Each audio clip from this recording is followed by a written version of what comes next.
You're listening to the weekly Parsha Podcast with Ari Goldwag, recorded with Hashem's never-ending assistance in Ramat B'Shemesh, Israel, 5784, 2023. This week's Parsha is Parshas Mikeitz, and in our Parsha, Yosef HaTzadik finally comes out of jail. He becomes the leader over Egypt, second in command to Paro, and his brothers come before him, and they go through a whole difficult situation. But before that, the Torah tells us something, and it has to do with Yakov Avinu and his vision and what he saw the brothers did not see.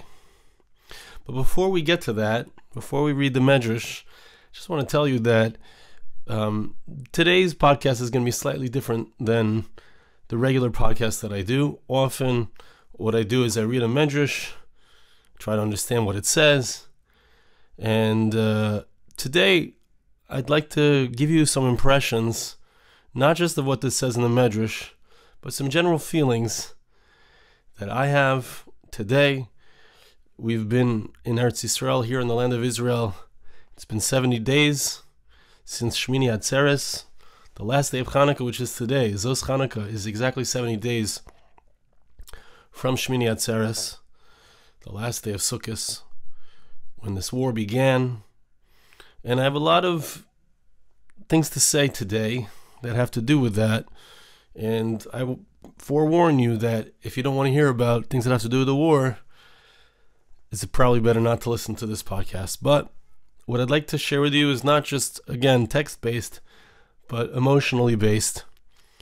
I'll preface it, before we get to the psukim, I'll just preface it by saying that today I went to a shiva.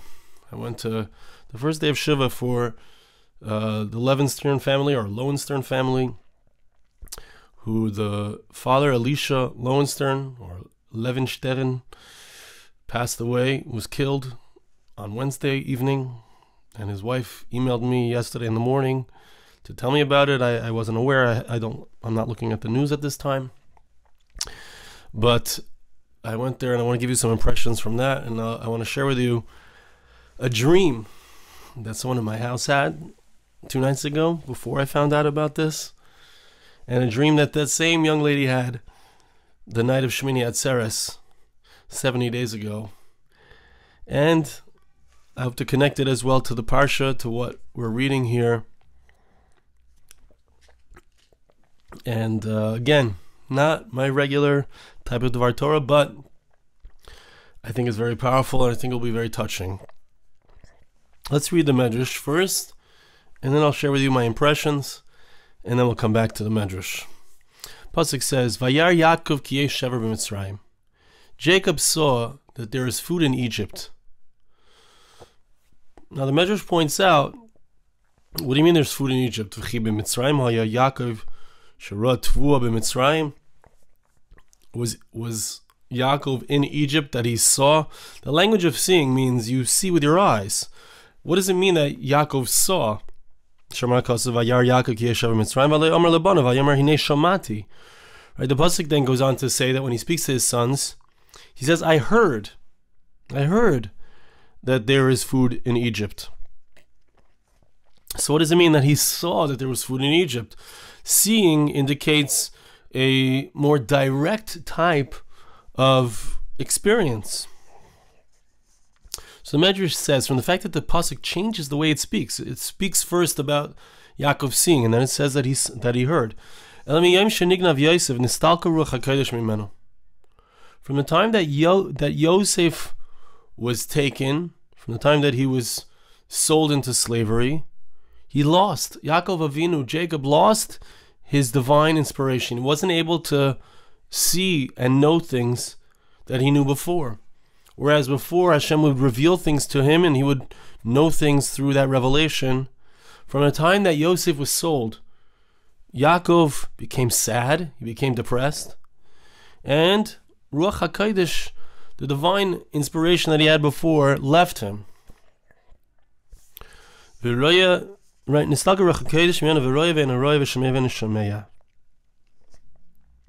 And so he no longer was able to see directly through his heightened spiritual awareness. He didn't have that heightened spiritual awareness. The Medrash says he could see, but he couldn't see. He could hear, but he couldn't hear. The information that previously he knew with great clarity, the ability that he had before was lowered a level, and if something would be revealed to him through spiritual means, it would be unclear to him. It would be vague. Right? Okay. So the Medrash is saying that he saw and he heard. Right. So the Medrash is understanding that when the pasuk says he saw and he heard, it indicates that it wasn't a complete seeing. It was a seeing that was hearing. He knew what was going on in Egypt through Ruach Hakodesh, through divine inspiration. But it wasn't complete. He didn't have a complete vision. There was something missing from his vision. But the Medrash points out that the language itself of the pasuk, there's something else to notice. Why didn't he say that there is food in Egypt? The language that the pasuk uses, the verse uses for food, is different. The word is shever. The word shever is another word for food, but it's an unusual word. We find that the pasuk says that in Egypt at first there was bread, but then they were hungry. They became hungry. So what does the pasuk mean that he saw that there was food in Egypt? We see that there was a lack of food in Egypt as well. So what does it mean when it says yesh shever? The Medrash says that the word shever, since it starts with a shin, you can take the dot on the right side of the shin and move it to the left side, and you can read it sever. Now, what is the word sever? The word sever means hope. Sivra means to hope. Says the Medrash, he had a vision at this point, and an earlier Medrash says that he had the vision and the brothers didn't have the vision. Yakov Avinu saw, he didn't realize what he was seeing. He saw that there is hope in Egypt. He saw that there's a future for Klal Yisrael in Egypt. There's a future for the people of Israel in Egypt. Is a Yosef. The truth was that there is hope. On a simple level, there's going to be food for them to live. On another level, there is a future for Klal Yisrael, for the Jewish people, because Yosef is there.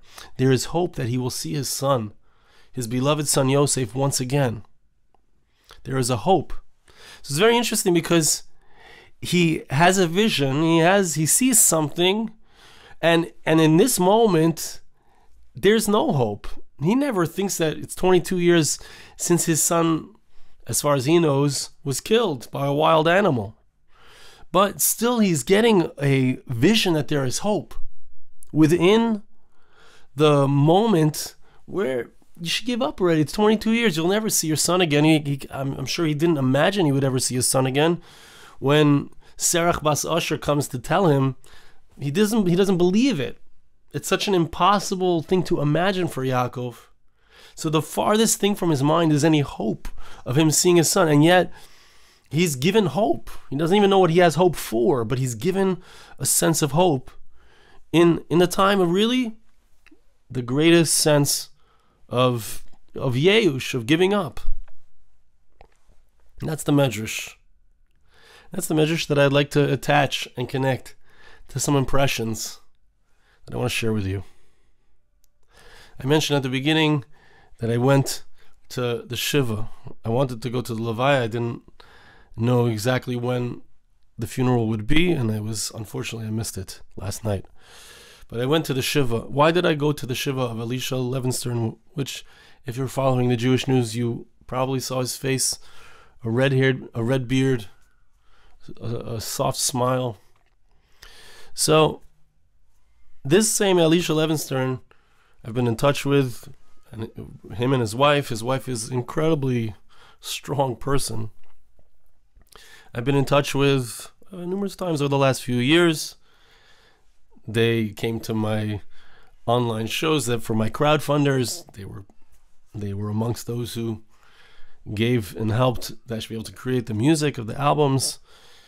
And a few weeks ago, exactly 6 weeks ago, on November 1st, I received an email from Elisha, Zichrani Levracha, of blessed memory. And in this email, he sent me a text from the Rambam, from Maimonides, and I'm going to read to you part of the text. If I have it here. I thought I had it in my pocket. Oh, I do. I'm going to read to you from the text. He had been drafted, or according to what my friend just told me, he chose to go of his own volition. And he was in the armored corps in the army, in the Israeli army, in the IDF. And he said he wanted me to write a song for him, to be mechazik him, to strengthen other soldiers. From the Rambam says, Me'achar she'yikanes b'kishrei ha'melchama, yishayin al mikveh Yisrael u'moshi'ai be'ez tzara. When a person enters into the war, so he should lean on the hope of Israel, the one who saves them in times of oppression. A person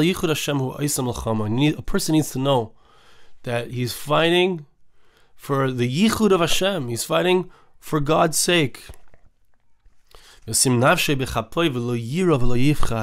should place his soul in his palm, not be afraid.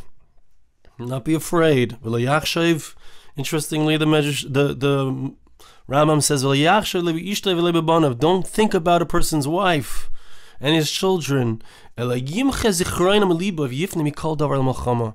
person should forget about his wife and his children, erase their memory from his heart, and place all of his focus on the war. And the Rambam goes on to say, if he does this and he's not afraid, so he'll have blessings, all the good will come, and ultimately he'll merit to have the world to come. It says really quite powerful things in the Rambam. So I composed this song. ומאחר שייכנס בקשרי המלחמה ישען על מקווה ישראל ומשיעי בארץ צרה. I'm not going to sing the whole thing right now. Maybe we'll put out this song at some point. But the song I sent to him, to Elisha, and he loved the song. And I said he could share it with whoever he wants. This morning when I went to the shiva, his kids had all heard it. His wife had heard the song. And, they had been in touch with me. I never met them in person, but they had been in touch with me.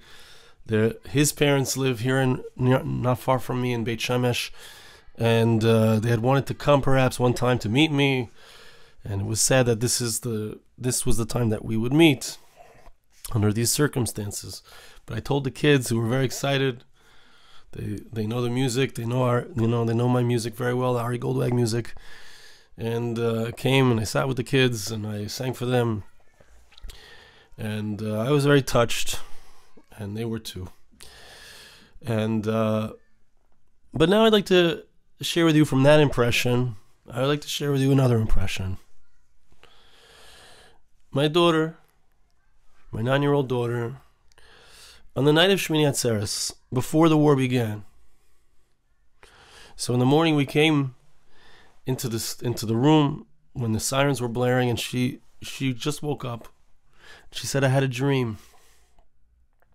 She said, I had a dream. I saw Mashiach came. Mashiach arrived. Messiah arrived. And she said that all the houses turned into flamingos. Just so we know it's a dream. And everyone was so happy. That was her dream on that night. And I felt like this is a good dream.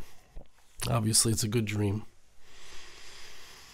And if you've heard my Mashiach podcast, so you know that I think that we're in a very important, I don't know if Mashiach is about to arrive or where we are in the process, but certainly we're in a very important year connected to 1948, 67, 2005, and this year. Go listen to that if you'd like.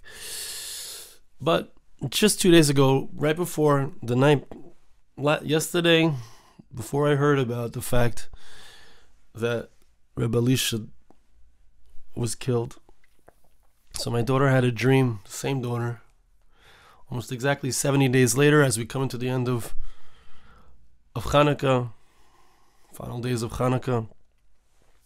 She had a dream, and in her dream, don't worry, it's gonna be good in the end. It's gonna sound bad at the beginning of the dream, but I believe it's a very good dream. The beginning of the dream, she says that she had died in the dream, and she said there was no water and no milk in the world in Eretz Yisrael because of the war. And Hashem told my daughter in her dream, he said, I want you to go down and bring milk and water to Eretz Yisrael, and also bring a note that they shouldn't bury you because you're going to come back to life. This was her dream. And then it was supposed to be on a Wednesday. It was a very specific, clear dream. And then she came back to life, and she went to school to pick up my other daughters who were there in school with her, and they were so excited to see her. They were so excited that she was okay.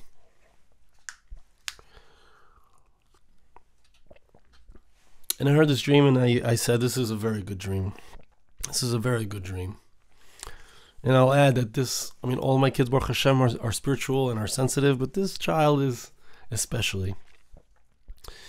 And to me, what this dream means and sometimes people have dreams about what's going on. We know there's a war going on.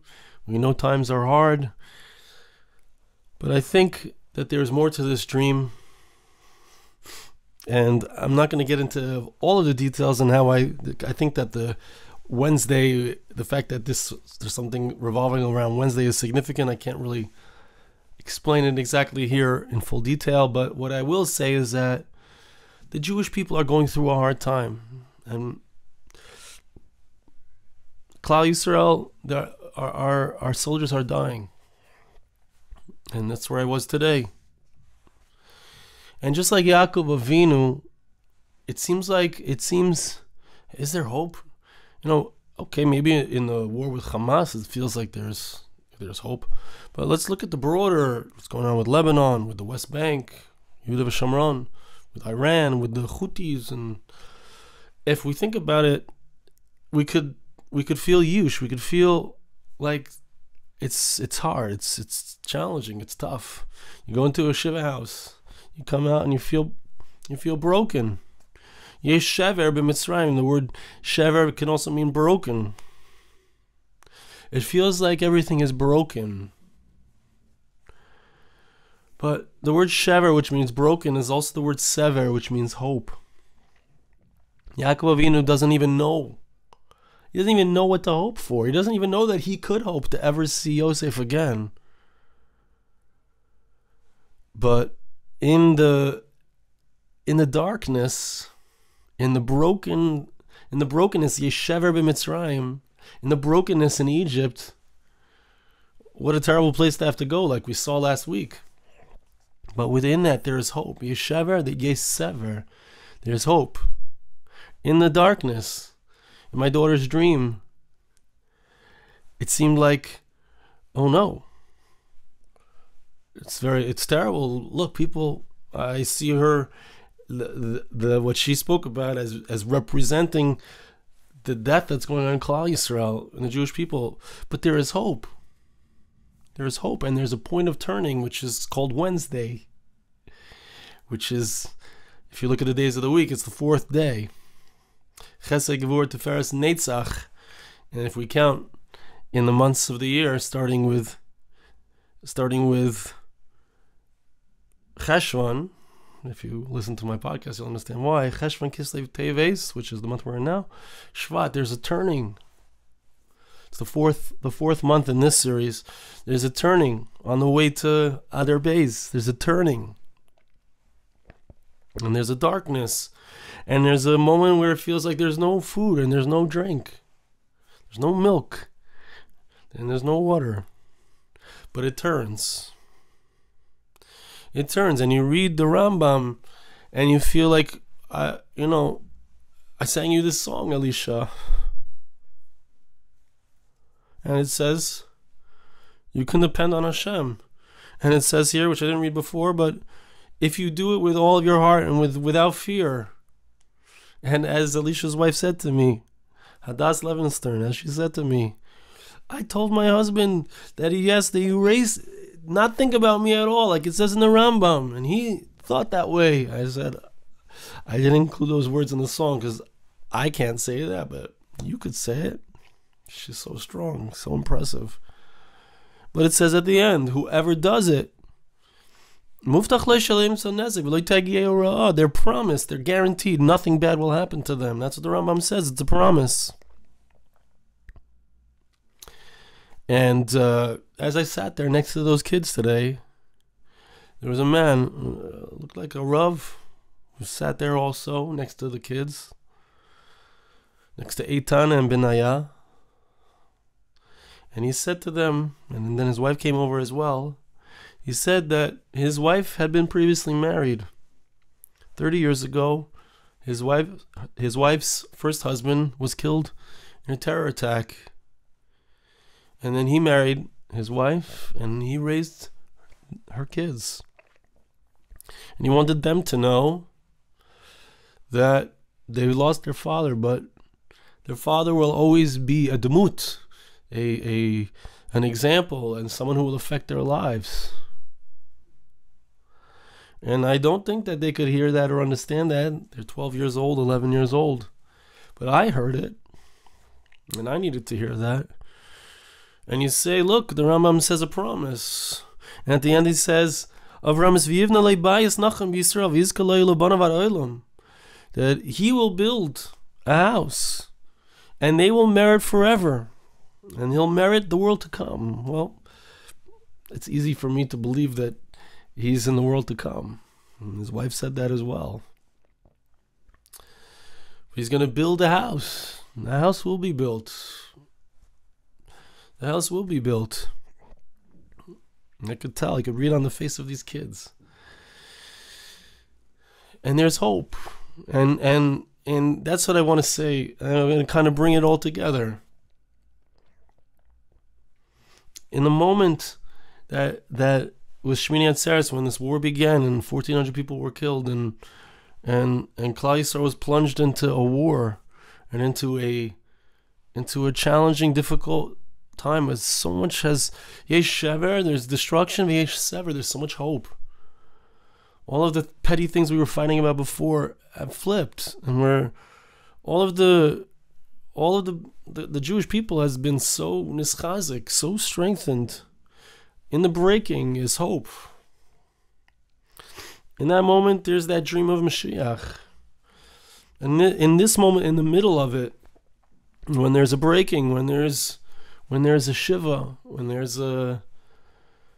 great loss, the Jewish people are experiencing great loss. Seven b'nei ha-yeshiva from the same yeshiva, this Rav Elisha Loewenstern,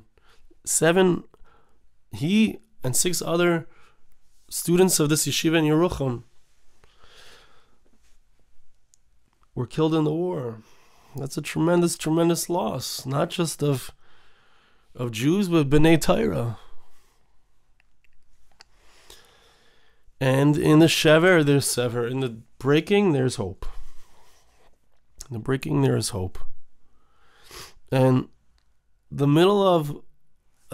are here smack in the middle of the winter. I once wrote about this, but here we are smack in the middle of the winter. It's the least amount of daylight, the shortest day, and it's the most darkness, the most night. And it's in Eretz Yisrael, it's first starting to get cold. It's starting to get cold. And we're buckling down. It's a time of nistalka Ruach Hakodesh mimenu. It's a time of dark. But in the dark, in that moment where it seems the darkest, it's actually right before redemption is about to arrive. And it's already starting to shine. It's already starting to reveal itself in the greatest darkness, in the greatest destruction, in the shever-breaking, in the greatest breaking of Egypt. Shever-breaking, there is hope. I can't even imagine the hope, but there is hope. And I want to say that, in a natural way, the way that things are unfolding here in Eretz Yisrael and in the world, it could be worse. It can get worse. I don't wish it to. But this message, this is such an important thing that we need to remember in the darkness. Hold on, HaKadosh Baruch Hu wants to send down, like my daughter's dream, he wants to send down a note that it's going to turn around. That the death that we see, that we're touching, that we're encountering, is going to come to life. It's going to transform us. It's going to make us different people. It's going to bring so much life. The water and the milk is going to come back. The life is going to return. We're going to embrace. We're going to embrace. Just as Yakov and Yosef are about to embrace in next week's Parsha. So those are my feelings and thoughts, my unconventional Parsha podcast this week. And I'd like to bless you and ask you to bless me. Hashem should help us to hold on tight, to be able to have the vision, to be able to see, to be able to hope, to be able to see, to be able to hear. Okay, we're seeing and we don't see. We're hearing and we don't hear, like Yakov Avinu. We've been in Gullus for 2,000 years. We've been in exile. Could it be that we're almost there at the end of the tunnel? Could it be? It's hard to imagine it. It's been so long. 22 years Yaakov didn't see Yosef. Maybe we're really there. 2,000 years we haven't had a Beis Hamikdash. Maybe we're really there. Hashem should bless us to be able to hold on tight, to be able to believe, to be able to return, to be able to experience and to feel that real embrace of HaKadosh Baruch Hu as he brings us back and he brings about the ultimate redemption. Thank you so much for listening. Have a wonderful Shabbos. This podcast was made possible through the gracious donations of listeners like you. For more podcasts like this, please visit www.arigoldwag.com or search on iTunes Ari Goldwag.